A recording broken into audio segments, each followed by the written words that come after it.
জুলাই বিপ্লব এবং জুলাই বিপ্লব পরবর্তী আমাদের প্রত্যেকের আকাঙ্ক্ষা বাংলাদেশের প্রতি ক্যাম্পাসে ক্যাম্পাসে ছাত্র নির্বাচন হওয়া, এবং সে আলোকে আজকে আমাদের ডাকসু নির্বাচনের আনুষ্ঠানিকতা শুরু হয়েছে। শিক্ষার্থীদের মাঝে আমরা উচ্ছ্বাস দেখতে পাচ্ছি। আমরা ঢাকা বিশ্ববিদ্যালয়ের শিক্ষার্থী ভাই বোনদেরকে আহ্বান করব, আপনারা কেন্দ্রে আসেন, আপনাদের পছন্দের যে প্রার্থী তাদেরকে আপনাদের ভোটাধিকার প্রয়োগ করেন।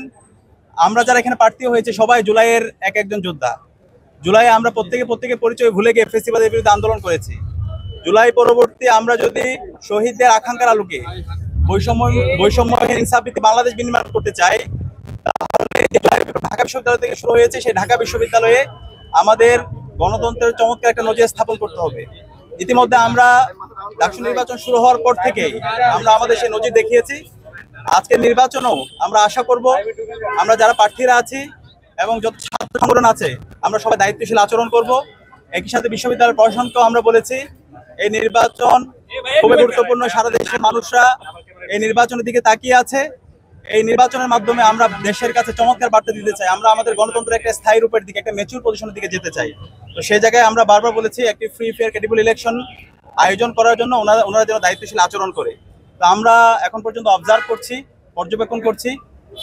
আমরা আশা করব সকালে যেভাবে আমাদের নির্বাচন শুরু হয়েছে শেষ পর্যন্ত সুন্দরভাবে সুস্থভাবে নির্বাচন সম্পাদন হবে ইনশাআল্লাহ।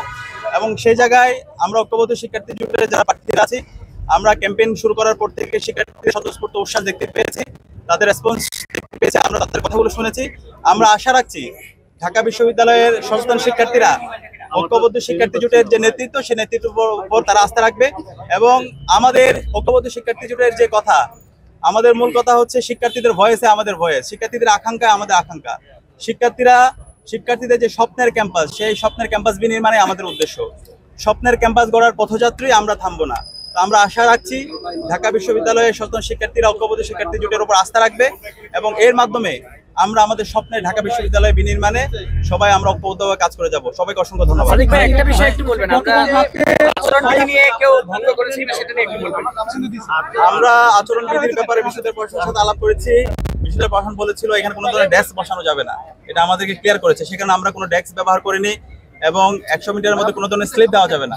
কিন্তু আমরা সকালে এসে দেখতে পেয়েছি এখানে একটা ছাত্র সংগঠন তারা ডেস্ক বসিয়েছে এবং তারা 100 মিটারের ভিতরে প্রার্থীদের কাছে গিয়ে স্লিপ দিচ্ছে। একটু নাম বলেন। আমরা দেখতে পেয়েছি ছাত্রদলের কয়েকজন প্রার্থীকে দেখতে পেয়েছি। তো আমরা অনুরোধ করব যে আচরণবিধি আছে সেই আচরণবিধি যেন মানা হয় এবং এক্ষেত্রে আমরা সবাইকে আহ্বান করব, এই নির্বাচনটা খুবই গুরুত্বপূর্ণ। আমরা চাই শহীদদের আকাঙ্ক্ষার আলোকে একটা সুস্থ নির্বাচন বিনির্মাণ করতে এবং সারা দেশকে একটা মেসেজ দিতে। তো সেই জায়গায় আমরা অনুরোধ করব সকল প্রার্থীদেরকে আপনারা দায়িত্বশীল আচরণ করুন এবং নির্বাচন কমিশনকে অনুরোধ করব যারা আচরণবিধি ভঙ্গ করছে তাদের বিরুদ্ধে ব্যবস্থা গ্রহণ করুন। হাইকোর্ট একটা মন্তব্য করেছিল যে এই নির্বাচন জাতীয় নির্বাচনের থেকে কোনো অংশ কম না। এখন ফলাফল যা আসবে আপনার প্যানেলকে আপনারা মেনে নেবেন?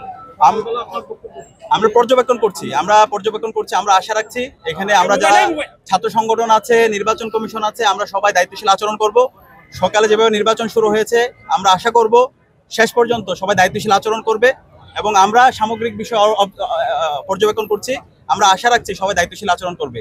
কিন্তু যদি আচরণবিধি কেউ লঙ্ঘন করে, কেউ আমাদের যে নির্বাচন কমিশন আছে তারা যদি কাউকে এক্সট্রা ফেসিলিটিস প্রদান করে, তখন তারা শিক্ষার্থীদের বিরুদ্ধে অবস্থান নেবে। আমরা চাই না শিক্ষার্থী বনাম ছাত্র এই ধরনের কোনো পজিশন তৈরি হোক। আমরা চাই এই নির্বাচনের মাধ্যমে সারা দেশে চমৎকার বার্তা দিতে।